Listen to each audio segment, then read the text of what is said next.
One morning before dawn had broken across Asgard, a strange stillness fell upon the realm.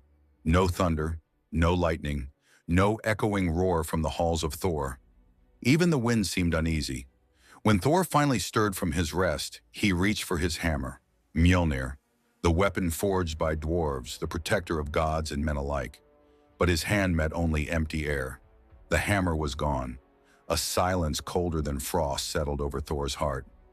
For Mjölnir was not just a weapon, it was the heart of his power, the one thing that kept the frost giants of Jotunheim in fear.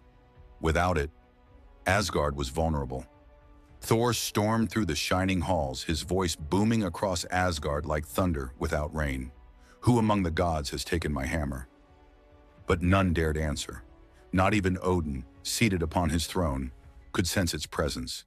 And so Thor went to the one being cunning enough to find what brute strength could not, his brother by blood and burden, Loki. Loki, ever calm in the face of storms, smirked as Thor's shadow filled the chamber. "You've lost your hammer again, have you?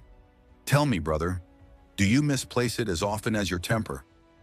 Thor's hand clenched, lightning crackling faintly around his fingers. "Mock me again, trickster, and you'll taste thunder without the hammer." Loki sighed. "Peace, peace. I'll find it, but if it's hidden beyond Asgard, I'll need help." He borrowed the feathered cloak of Freyja, the goddess of beauty, a gift that let him fly through wind and smoke like a falcon. And in a blur of feathers, Loki soared beyond the world of men, northward, into the icy mists of Jotunheim. When Loki landed in the frozen realm, the earth trembled beneath him, not from thunder, but from the footsteps of a giant. There, sitting upon a mountain of ice and stone, was Thrym, lord of the frost giants, huge, cruel, and crowned with frost. He smiled as Loki approached, his voice a low rumble that shook the air. "You seek the hammer of Thor, do you not?" Loki's eyes flickered with false calm. "You know where it is?" Thrym's laughter was like cracking glaciers. "I do more than know. I have it." And from behind his throne, he dragged forth a sight that made even Loki's breath catch. Mjölnir, buried deep in the ice, its lightning dim, its power trapped within the frost. "I buried it 9 leagues below the earth," said Thrym, "and it will remain there until the gods meet my demand." Loki's voice hardened. "And what do you want, giant?" "Freyja, goddess of beauty, as my bride." The air grew colder. Even Loki, master of deceit, faltered at that. "You would wed Freyja, the queen of desire?" Thrym grinned. "Bring her to me, and Mjölnir is yours." Loki bowed low, concealing his fear behind a smile. "You'll have your answer soon enough."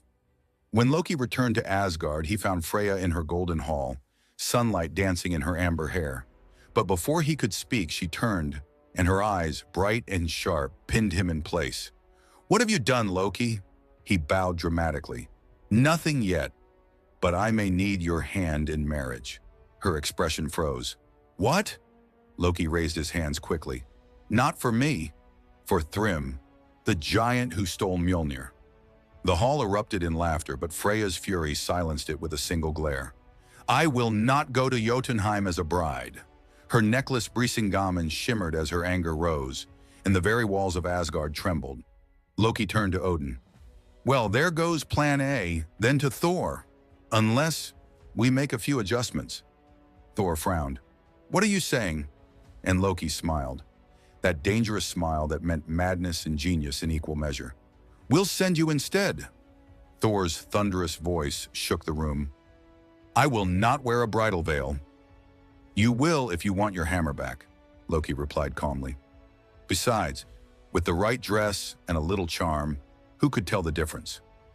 And so the gods prepared. They dressed Thor in a shimmering bridal gown, fastened the Brisingamen necklace around his thick neck, and placed a veil over his face. Loki, of course, disguised himself as a handmaiden, because no chaos is complete without him at the heart of it. When Heimdall opened the gates, the sky trembled with laughter barely contained. "The god of thunder," said Loki with a grin, "goes to wed a frost giant." Together they set out for Jotunheim, a bridal procession unlike any the realms had ever seen. Thrym's hall was vast, lit by icy fires and echoing with laughter. When the bride entered, the giants roared in delight. Thrym himself rose from his throne, his grin wide as the frozen mountains.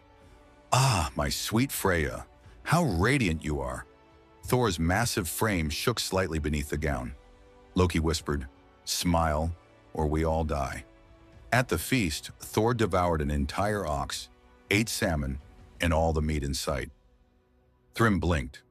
"Such appetite," Loki answered smoothly. "Ah, my lady has not eaten in 8 nights. She longs so dearly for you." Thrym's heart swelled with joy. Then he tried to lift the veil. Thor's eyes, blazing like lightning, glared through it. "Why are Freyja's eyes so fierce?" the giant asked nervously. "Ah," said Loki quickly, "because she has not slept. Out of love for you." The hall erupted in cheers, and then, as the feast neared its end, Thrym clapped his hands. "Bring forth the hammer. Place Mjölnir on my bride's lap. Let the wedding be sealed by the god's own weapon." The moment the hammer touched the bride's lap, Thor's hand shot out like lightning. The veil tore away. The room fell silent, and Thor rose, no longer a bride, but a storm. Lightning exploded through the hall. Mjölnir blazed in his hand, alive again. "Here is your wedding gift, Thrym. A kiss from thunder." With a single strike, the roof shattered. Fire and lightning devoured the hall. Giants fell like trees in a storm, and Thor stood amidst the wreckage, his laughter echoing louder than thunder itself. Loki, covered in soot and ash, sighed. "You could have waited until after dessert." When they returned to Asgard, the gods gathered on the Rainbow Bridge, cheering as Mjölnir gleamed once more in the morning sun. Odin raised his hand. "Once again, Asgard stands safe, not by wisdom or war, but by wit and madness together." Thor smirked at Loki. "You speak too well for someone who wore a maid's dress." Loki bowed. "And you, brother, make a lovely bride." Their laughter rolled across the heavens. Thunder and trickery bound together once more, for even the gods in their might needed both strength and cunning to survive.